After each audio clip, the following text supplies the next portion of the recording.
And next we have Sean Hannity. And Sean, you spoke to President Trump tonight on your show. What all did he say about that? I know that he mentioned Hope Hicks and... Yeah, are you there? Yeah, sorry. I'm not, okay.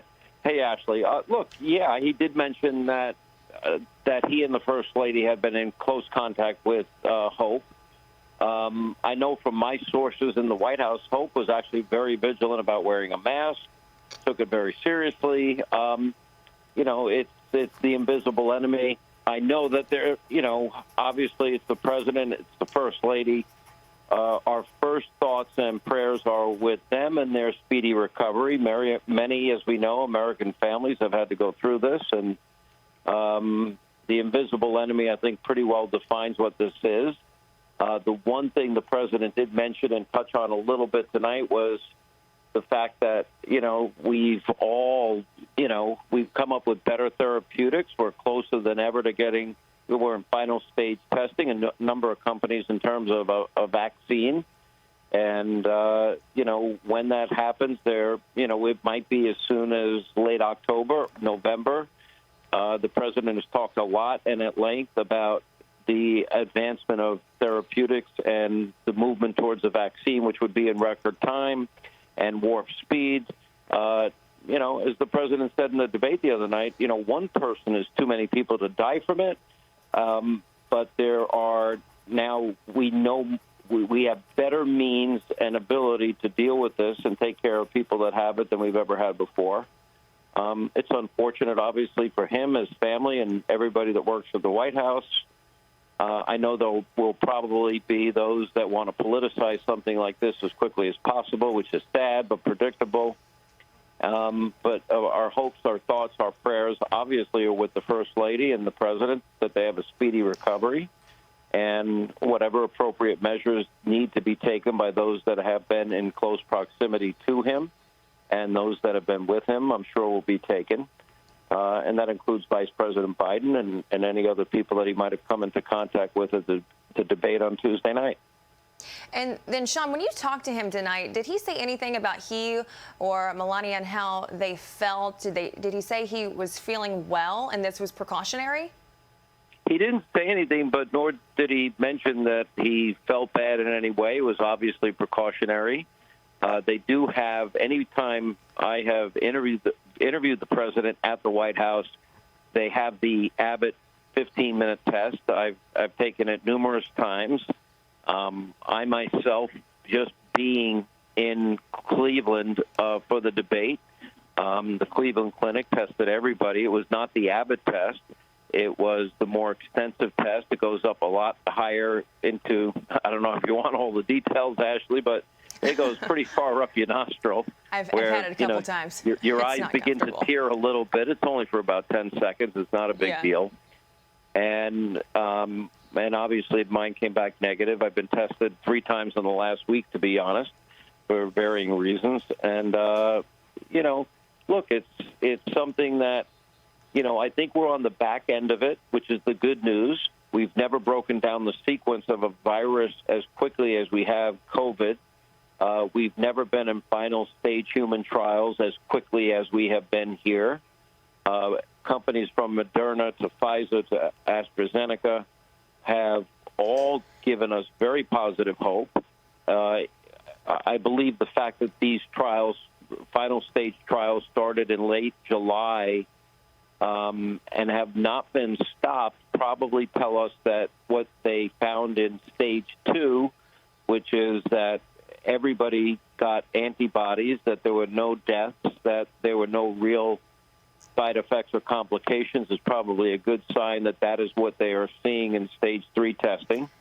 The president has already mentioned the ability to mass manufacture as many vaccine doses as would be necessary. I think they mentioned that they would prioritize that to those that would be most in need, meaning the elderly, those with underlying conditions or compromised immune systems. Again, the one thing the CDC came out with in the last week and a half is that younger people under 70 without pre-existing conditions, that The infection rate, even if it's high, the mortality rate is very, very low. One thing has remained constant, even though, all the experts and all the projections were way off on a lot of this in the beginning. The one thing that remained constant is older people, underlying conditions, compromised immune systems were the most vulnerable. That remains the case today. The president mentioned tonight this new therapeutic, I forget the name of it off the top of my head, and everything from remdesivir to hydroxychloroquine with the azithromycin and zinc and others. We now have more information than we've ever had, and people will make those decisions in consultation with their doctors.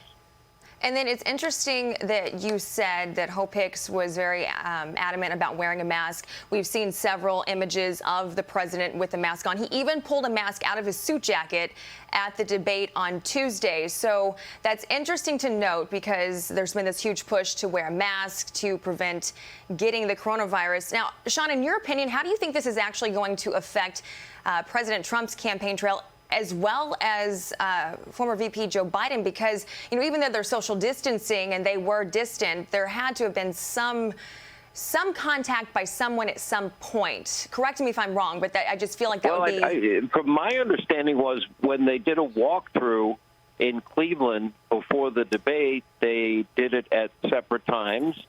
The closest they got to each other was socially distant. Nobody, we have political differences. I don't care if you're a Republican or Democrat. I don't want any American ever getting this virus.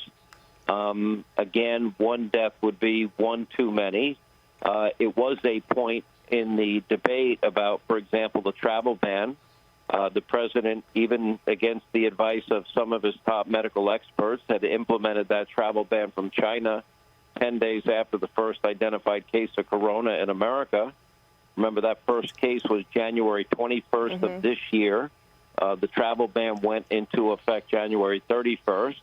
On February 1st, the former vice president, he called it hysterical xenophobia and fear-mongering. He kept that argument up through almost the end of March, and that was a point of debate and disagreement during the debate the other night.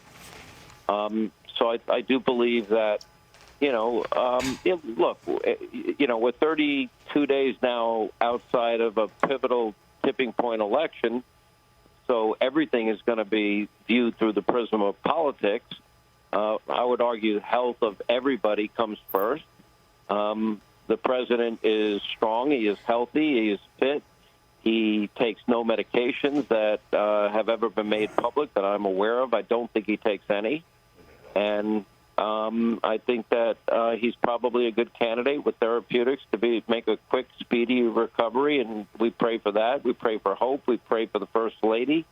And I would pray, too, that the Vice President remain healthy in all this, the former Vice President. Okay. All right, Sean, thank you so much for joining us late tonight. You bet, Ashley. Thank you so much.